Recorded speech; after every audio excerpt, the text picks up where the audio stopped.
তো আবেগের লোক, আমি সেন্টিমেন্টাল লোক, আমি যা করে থাকি কাজ করে থাকি, পাই আর কি করে থাকি। কষ্ট আসছে যদি চলে যেতে হয়, এবং ভাবনাটা আছেই আমাদের। আমি তো বলছি আমি মানে থাকবো না বেশি দিন বলেইছিলাম, প্রত্যেকবারই অ্যাপিল করি, কিন্তু উনি ছাড়েন না আমায়। তো এবার জানি না কি হবে, আমি এখনো জানি না। আপনার ইচ্ছাটা যদি একটু বলেন। আমার ইচ্ছে বলে কোনো মানুষের মধ্যে মিশে যাওয়া। হ্যাঁ, সেটা তো ইচ্ছে তো থাকবেই। ইচ্ছে, আমার তো সিনেমা করতেও ইচ্ছে করে, কাজে এখন করছে। প্রায় 4টে ছবি করছি আরো এখন।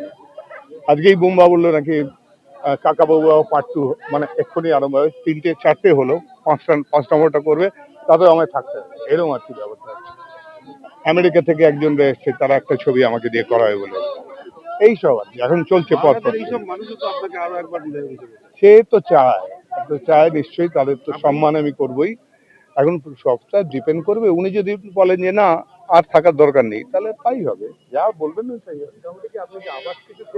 না, কোনো আওয়াজ পাইনি ভাই। তাহলে কেন বলো, আমায় খালি একজন বলছিল এখানে যদি তেমন স্ট্রং কেউ দাঁড়ায়, মানে আমি বলেই দিচ্ছি, তাহলে হয়তো আমাকে আবার থাকতে হবে এরকম। তবে এখানে তো সেরকম কিছু অপোজিশন নেই, আমি এতদিন যা দেখলাম। সে তো হতেই পারে, সে তো আমি যদি না থাকি, বহু লোকে 15 বছর ধরে আটকে আছে যারা, তারা তো আসতেই পারে, তবে অ্যাম্বিশন থাকতেই পারে সে হবে, কারণ তত বয়স পেরিয়ে গেছে। দলের অনেকেই আর কি নাম ছড়িয়ে ফেলছে, নিজেরা দাঁড়াচ্ছে। হ্যাঁ, হতেই পারে, হতেই পারে। আপনার কাছে কি দলীয় স্তরে কোনো রকম নির্দেশ? না, কোনো নির্দেশ নেই, একেবারেই নির্দেশ নেই।